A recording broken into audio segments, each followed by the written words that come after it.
You want to know which wide receivers should be in or out of your lineup for week 3 of the fantasy season? We're going game by game through every matchup to cover all the wide receivers that matter. First, there are some wide receivers you don't have to worry about. These guys are set and forget must starts. Justin Jefferson, Jamar Chase, CeeDee Lamb, Tyreek Hill, Stephon Diggs, Amon-Ra St. Brown, T. Higgins, A.J. Brown, Devontae Smith, Chris Olave, Devontae Adams if he plays, and Jalen Waddle if he plays. Before we get to those matchups, let me remind you, if you haven't tried Underdog, this is the time. If you sign up using promo code ENDGAME, you get a 100% deposit match up to $100.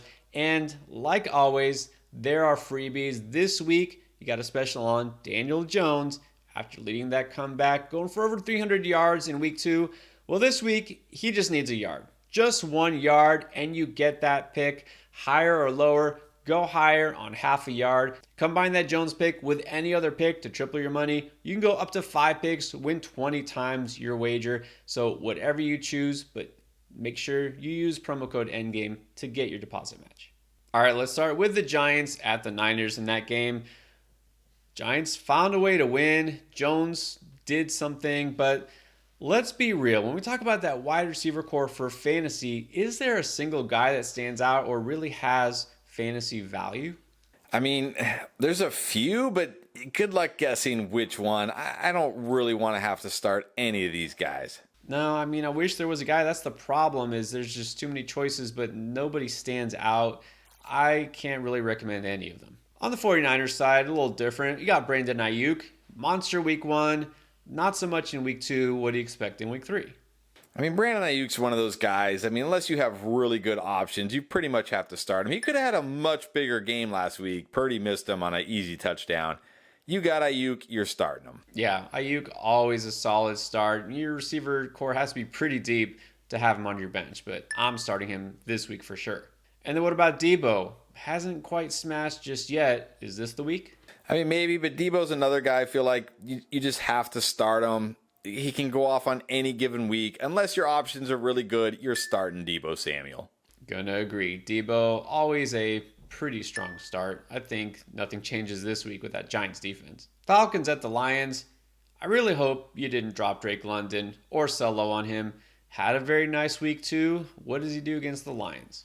Yeah, I don't feel fantastic about him this week. I do think the Falcons will probably have to throw more than they'd like, so that's a plus.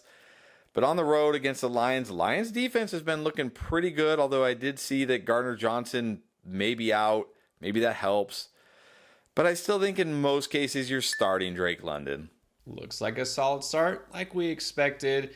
Look, I think this Lions offense is going to put up points at home against the Falcons. Atlanta will actually have to pass a little bit like they did last week. I think Drake London should be a solid wide receiver 3. And then we're actually going to talk about another Atlanta receiver. Mac Hollins almost had a touchdown, just couldn't keep the toes in. Also had a big chunk play down the field. If Atlanta's throwing, do you think Hollins has relevance? He has some relevance, but deep league, desperation, flex type of option. Yeah, I mean, we're still getting pretty deep here. So if you are in a deep league, sure, you could consider him, but not in a 12-team league. And then a guy I've mentioned 2 straight weeks on the waiver wire video, Josh Reynolds, caught a couple of touchdowns. It looks like he's definitely the wide receiver 2 there. I mean, where do you put him among wide receivers this week? Yeah, I think he's a solid flex option, I would say. Maybe like a deep league wide receiver 3. He's getting targeted. It's a good matchup against the Falcons. He's like a startable flex option. There you go. I can't go so far to say you have to start him, but yeah, he's definitely in the conversation for your flex spot. Chargers taking on the Vikings. This might be one of those games where you just kind of want to start all the receivers involved here, but let's go down the line. Let's start with Keenan Allen. Looked great so far. I mean, you have to play him, don't you? Yeah, in this matchup, you have to play Keenan Allen. And then Mike Williams. I mean, I don't think the Minnesota defense is going to scare anybody from putting him in the lineup. No, you got Mike Williams. You're starting Mike Williams. Definitely got to start Mike Williams.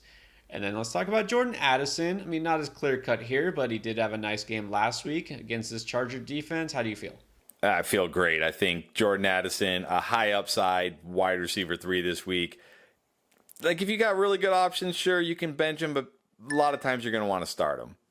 I mean, we're seeing him come along already, and it's only the beginning of the year. This is a great spot for him. He's going to be an auto start pretty soon, I think. Definitely this week. And then KJ Osborne, it's going to be iffy, but he did score last week, and, this matchup might be enticing. Yeah, this matchup is enticing enough for me to say he's a flex option in what should be a shootout. Gonna agree. Definitely a flex option. This offense just seems not that interested in running the ball. If they're going to throw it that much and Kirk is on point, Osborne definitely a flex possibility. The Saints will be taking on the Packers. Well, Michael Thomas, for a second straight game, has stayed healthy and has been involved. I mean, where are we on him these days? I mean, I'll call him a flex option. He doesn't have like tremendous weekly upside, but he's being involved. He's staying healthy.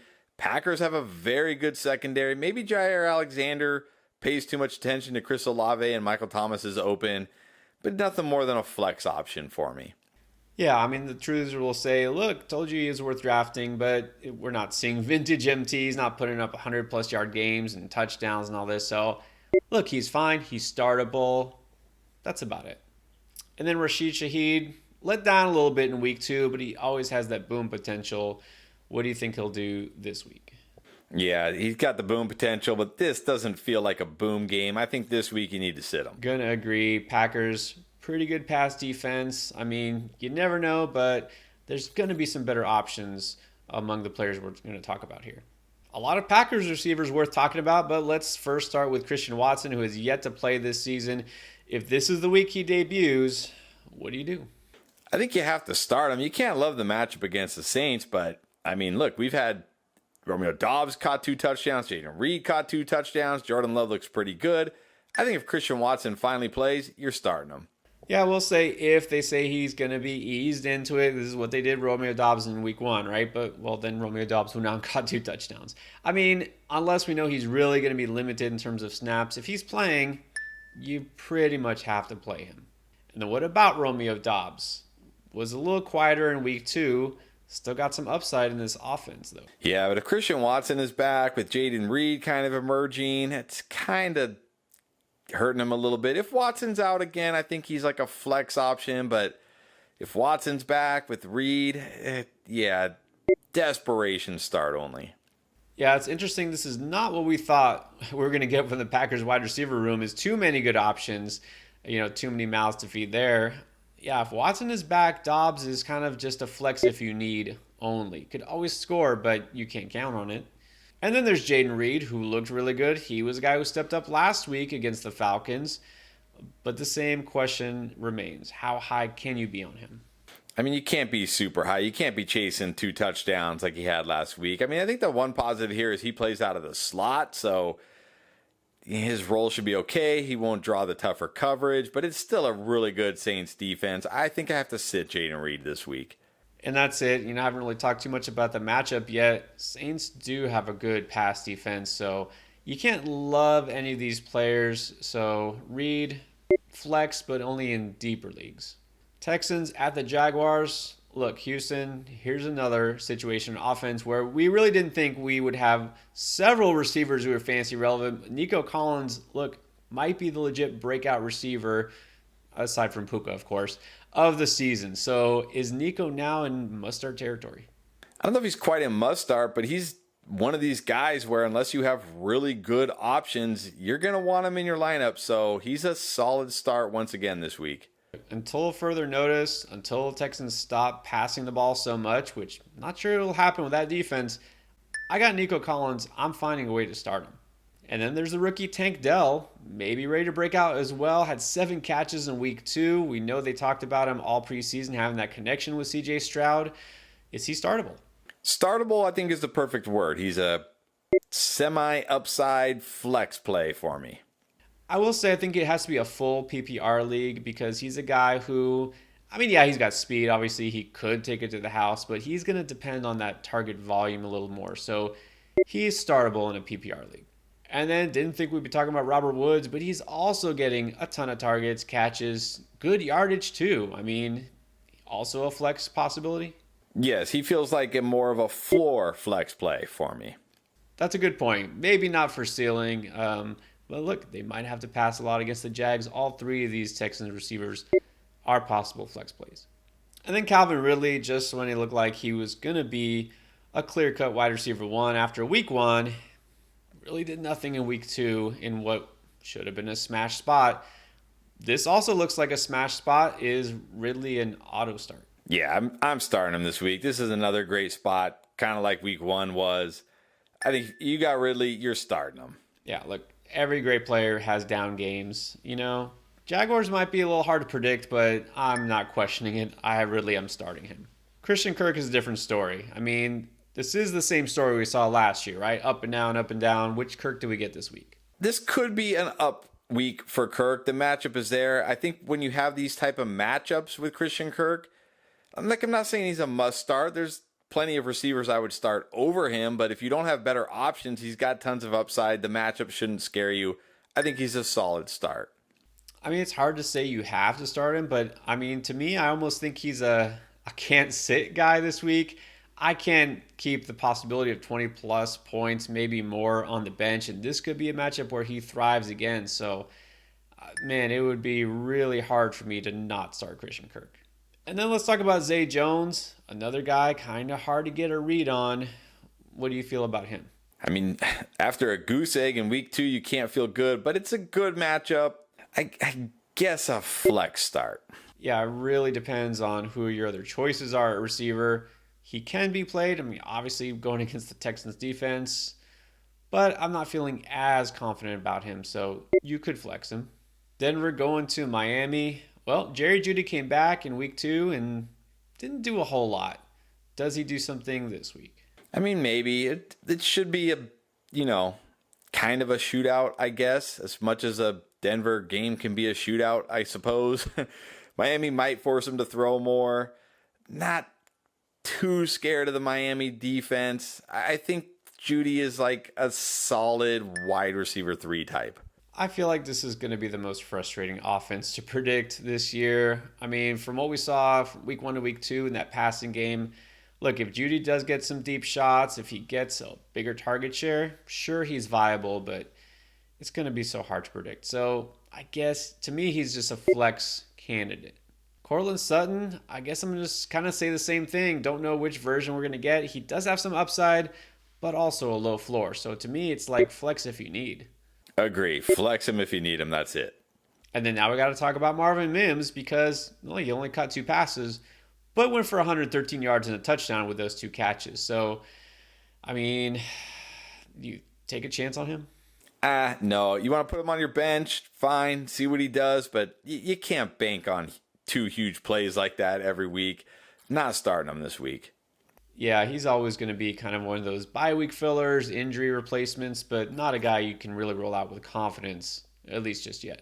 Titans taking on the Browns. Look, DeAndre Hopkins did play. Obviously, the injury not too serious, but also he didn't look that good and wasn't targeted nearly as much. So, what Hopkins do we get in week 3? Probably the same Hopkins we're going to get most weeks. A decent amount of targets, an okay amount of catches, not a huge yardage game. Yeah, floor play only. Like, you can start him, but not much of a ceiling. Well, I will say so far, the first couple of weeks, impressed by Cleveland's pass defense. You know, other than a huge touchdown by George Pickens, I don't feel like they're letting much go to receivers. And look, DeAndre Hopkins, he isn't that anymore. He isn't that field stretcher. I don't know that the volume is going to be there. I think he's startable, but I just don't expect a big game from him. And Treylon Burks, well, did make a splash play, but again, I don't feel like I can be too confident with him in this matchup. No, I mean, you need this splash play. You probably need like 2 splash plays, honestly, to feel good. Can't start him. All right, then Amari Cooper did go on Monday night. Didn't do a whole lot. Can he bounce back against a pretty soft Titans pass defense? Yeah, the fact that he played last week is great because now you can, well, hopefully feel good about him this week, assuming he doesn't have a setback. Against the Titans, you have to start Amari Cooper. Yeah, if he's playing, like you said, and health isn't a question, you pretty much have to in this matchup. Elijah Moore, I wish I could say kind of the same thing, but I don't know. I mean, can you?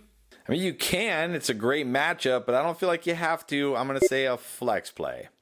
Yeah, you can't give up on him, especially because it's the Titans secondary. And man, without Nick Chubb, they might just have to pass the ball more. But still, I think Elijah Moore, a flex at best for now. And then if they are passing more, maybe Donovan Peoples-Jones becomes involved. And again, the matchup, maybe, does that make him interesting? I mean, barely. You're hoping for a big play here, and that's about it. So, would prefer not to start him. Yeah, getting a little too deep here. I think there's plenty of guys I prefer instead. Buffalo will go to Washington to take on the Commanders. Gabe Davis, you called it, had himself a week against the Raiders. Can he have a repeat performance? This isn't as good of a matchup for me as, the Raiders were, obviously. He's always got the big play ability. I think this week I'm going to say only a flex if you need him. Well, I will say I feel a little better considering you saw what that Denver pass offense did with those deep shots to guys like Mims last week against Washington. I still don't feel great about Gabe, but I do think he's a flex candidate. And in Washington, that offense came alive. Start with Terry McLaurin. Look, I was skeptical, didn't know if he was healthy. He looked fine, caught a touchdown. So what are we doing with Terry? Yeah, I mean, that was a tough matchup. I was very worried. He came through. I think if you got Terry McLaurin, you're just starting Terry McLaurin. Apparently, he's good to go. If he can do that against Denver with Surtain on the other side, I'm not scared of the Bills. Jahan Dotson has been kind of disappointing lately. A lot of high expectations for him. Can he finally break through?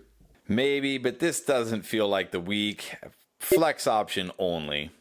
Yeah, I can't outright sit him. I mean, we want to see him step up some way. Maybe it happens this week, but again, just kind of a risky flex. And Curtis Samuel has been a little bit involved here. Where do you think he falls? Yeah, he's been a little bit involved, but I still don't want to start him. I mean, the ceiling just isn't there. You know, he's getting some touches. We don't see those big plays from him anymore, so I can't put him in the lineup. Colts will travel to Baltimore, take on the Ravens. This one is a little tricky. Look, Michael Pittman has been good for 2 weeks, but maybe without Anthony Richardson, which means Gardner Minshew at quarterback. Either way, what do you do with Pittman? I think you're still starting him. He's had 8 catches each of the first 2 games. He's basically the only guy they really have to throw to here. Even with Gardner Minshew, I think he'll be okay. I'm still starting him. Yeah, I still think he's a pretty solid wide receiver 3 type because, look, Minshew back there, they're probably going to throw the ball a fair amount, so I think he's still a good start. Then in Baltimore, I'm just going ahead and say I feel great about Zay Flowers, and I will feel pretty good about him going forward. But in this matchup against Indy, I'm starting him wherever I can. Yeah, it would be hard for me to keep him out of my lineup this week. This is a great matchup for him. Start Zay Flowers. And then maybe a little surprising here, the other Ravens receiver we're going to talk about, well, Odell Beckham, he had an injury last game. Rashad Bateman has barely been targeted. But Nelson Aguilar came through with 5 catches, 63 yards, and a touchdown. Is Nelson Aguilar now all of a sudden someone worth picking up? Definitely worth picking up. And, I'm not going to say you have to start him this week because he's Nelson Aguilar, but it's a great matchup against this Colts secondary. So I think in your deeper leagues, you need a flex. He'll work. Yeah, I mean, he's definitely someone you can consider. Patriots and Jets. You don't think probably passing attack when you think of these two teams, but they will pass. Devontae Parker actually caught a fair amount of targets this past week playing. Can he do something against the Jets? Playing that X receiver role against Sauce Gardner, yeah, I'm not starting Devontae Parker. Yeah, I'm going to be very skeptical here, and I'll just say I'll pass on Devontae Parker as well. Now, Kendrick Bourne, even though, again, the numbers don't jump off the screen if you look at week 2, but he's going to get a ton of air yards. I mean, could he do something here? I mean, he could. He might kind of be in that CeeDee Lamb flanker role, which we saw was pretty successful last week because he won't get Sauce Gardner, but still, I mean, it's Mac Jones, it's the Jets. You got to be really desperate to start Kendrick Bourne this week. I'm not starting him. Yeah, I think he could be a sneaky play this week for those reasons. But again, in your typical fantasy head-to-head league, no, I'd rather go elsewhere. And then Juju Smith-Schuster, also one of the receivers that they have. Is he going to be in any of your starting lineups? Never. I don't think so. And he's done nothing in the first 2 weeks to prove that he should be. And then I think this is going to be a tough call the rest of the season, especially based on matchups. Garrett Wilson did have that long touchdown. How good do you feel about him against the Patriots? I feel terrible. I mean, okay, look, you got the 68-yard touchdown, but then you got nothing. And now you're going against the Patriots, who just held Tyreek Hill to 5 catches for 40 yards. I would be hard-pressed to start Garrett Wilson this week, to be honest. Yeah, I mean, people will say, well, look at his numbers against the Cowboys. But, I mean, you got to put it into context. So, yeah, I agree. I actually feel worse about him this week than I did last week. I'm going to say sit Garrett Wilson.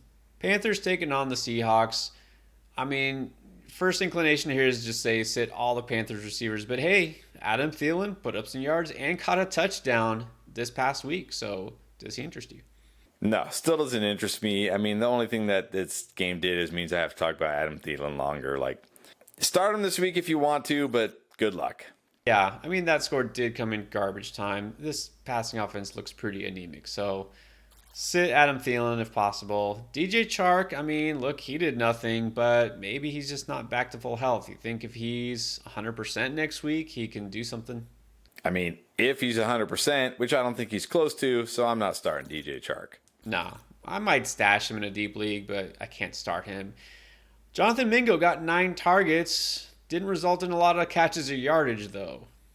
Yeah, not ready to start Jonathan Mingo either. Like you said, this passing offense, I can do without this passing offense the rest of the season. So no to Jonathan Mingo. Yeah, gonna agree. Too conservative. It's just not there yet. Seattle's pass offense a little different. Let's start with DK Metcalf. Not a absolute must start, but a strong start.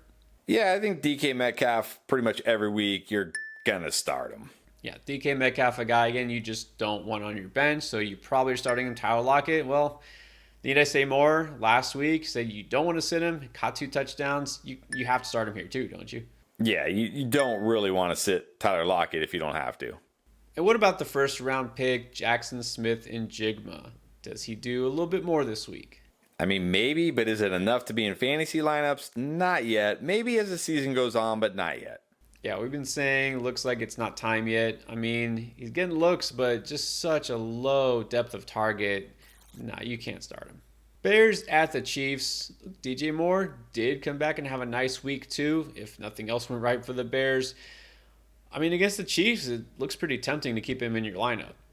I mean, it looks tempting, but man, this Bears offense, I'm not going to say DJ Moore is like a must start, but I think if you got DJ Moore, you're probably starting him.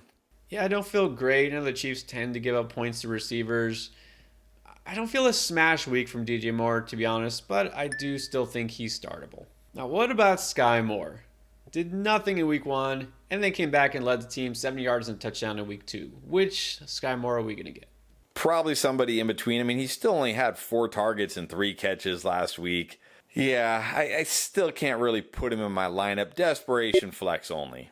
Yeah, I agree, because like you said, the target share isn't there. They spread the ball around so much. I don't know how much they're really going to need to throw the ball in this game. I think Sky Moore, you can if you feel lucky.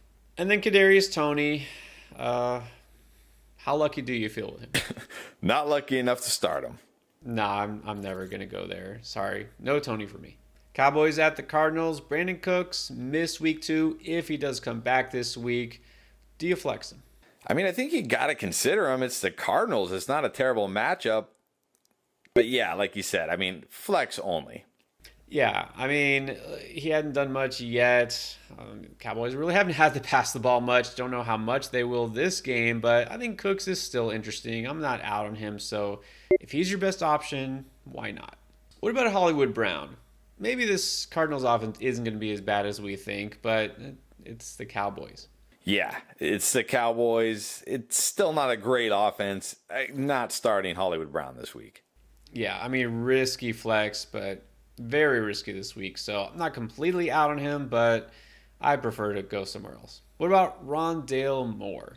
Yeah, even riskier, not starting him. Yeah, no, I'm not in on Rondale Moore. Definitely not this week. Steelers at Raiders.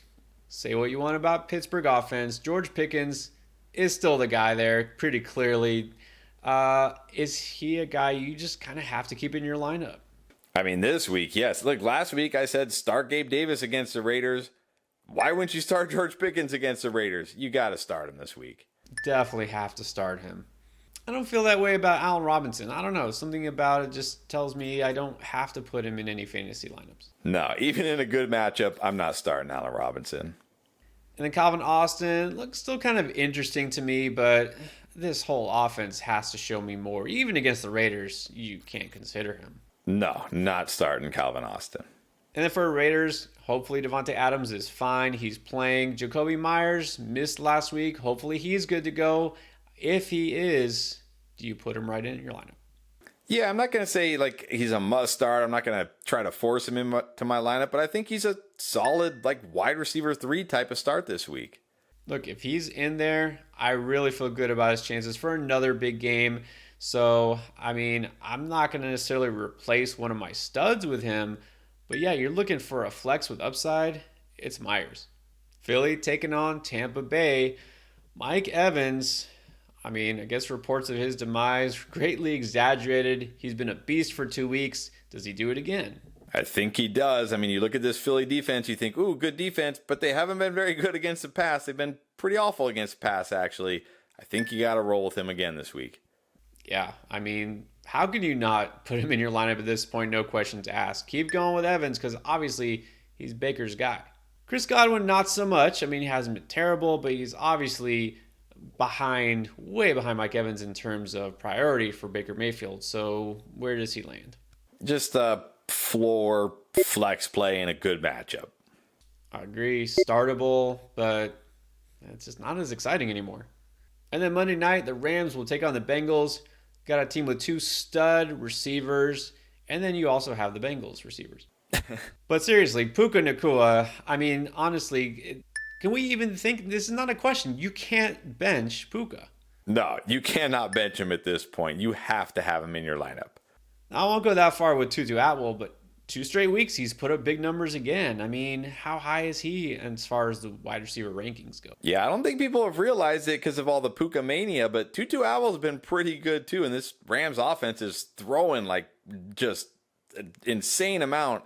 Tutu Atwell, an upside flex play.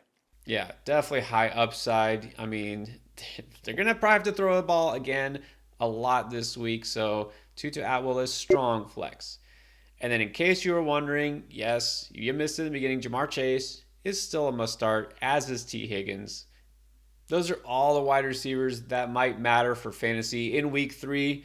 Don't worry, we got you covered for every other position as well, along with waiver wire trade advice and more, including hidden gems. Check out this playlist for everything you need to dominate.